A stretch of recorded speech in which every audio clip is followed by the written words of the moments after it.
이런 영화연축이 발생을 하면 치료는 어떻게 하는가?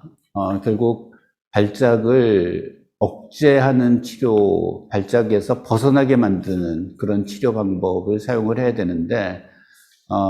연축을 일으키는, 연축으로 진행되는 과정에 굉장히 중요한 그 호르몬이 있는데, 그 호르몬이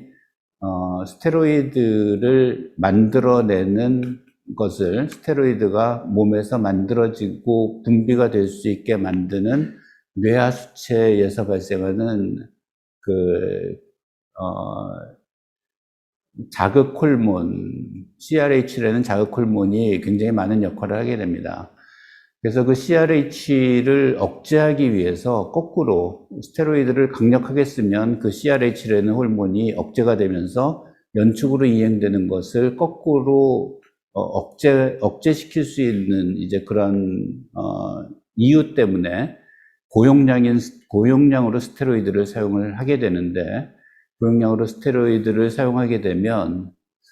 대부분 한 60% 정도의 아이들은 연축에서 벗어나게 됩니다. 그리고 이제 비가바트린, 사브릴이라고 하는 비가바트린이라는 약제는 결절성 경화증에 의해서 영양축이 발생했을 때 상당히 효과적인 것으로 알려져 있고, 고용량 스테로이드가 스테로이드 부작용으로 인해서 아이가 얼굴이 달덩이 같이 변한다거나 피부가 안 좋아지거나 골다공증이 생기거나 혈압이 올라가고 밤에 잠 못 잘 정도로 아주 굉장히 칭얼거리는 그런 부작용들이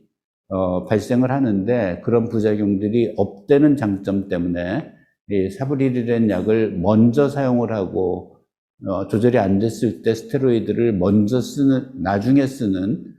그런 경우들, 그런 전략을 갖고 있는 경우도 있고, 또 이제 결절성 경화증이 출생 시에 일단 진단이 된 상태에서는 정기적으로 뇌파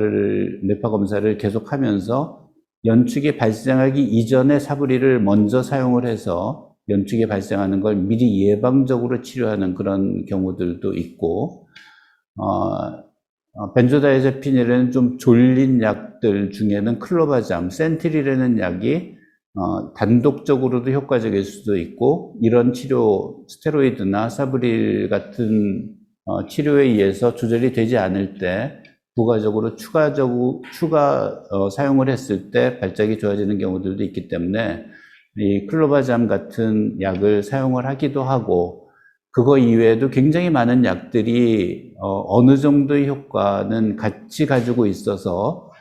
일단 1차적으로 스테로이드나 비가바트린 같은 약, 그리고 클로바잠 같은 약을 먼저 사용을 해보고 조절이 안 되면 기타의 약물 치료 방법들을 어떤 약을 써도 어느 정도는 효과를 볼 수가 있는데, 그 효과를 본다는 게 사실 그렇게 비율이 높지는 않습니다.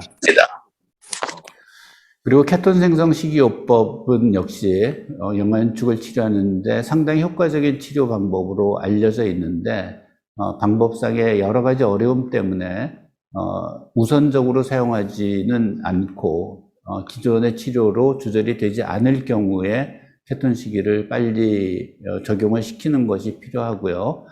그 다음에 수술적 치료는 뇌의 어느 한 부분에서 이 병소가 있을 경우에, 그리고 그 병소가 있다고 하더라도 비수술적인 치료로 완치가 되는 경우를 제외한 경우, 그러니까 식이요법이나 이런 약물 치료로 조절이 될 경우에는 수술 치료 당연히 안 하죠. 근데 그런 걸로 조절이 되지 않을 경우에는 병소를 제거하는 수술을 한다거나 발작이 확산되는 거를 방어해 줄 수 있는 뇌량 절제술 같은 거를 한다거나, 그리고 뇌의 전기 조절을 좀 더 효과적으로 조절할 수 있는, 억제할 수 있는 그런 미주신경 자극술 같은 것들을 시행할 수 있게 됩니다.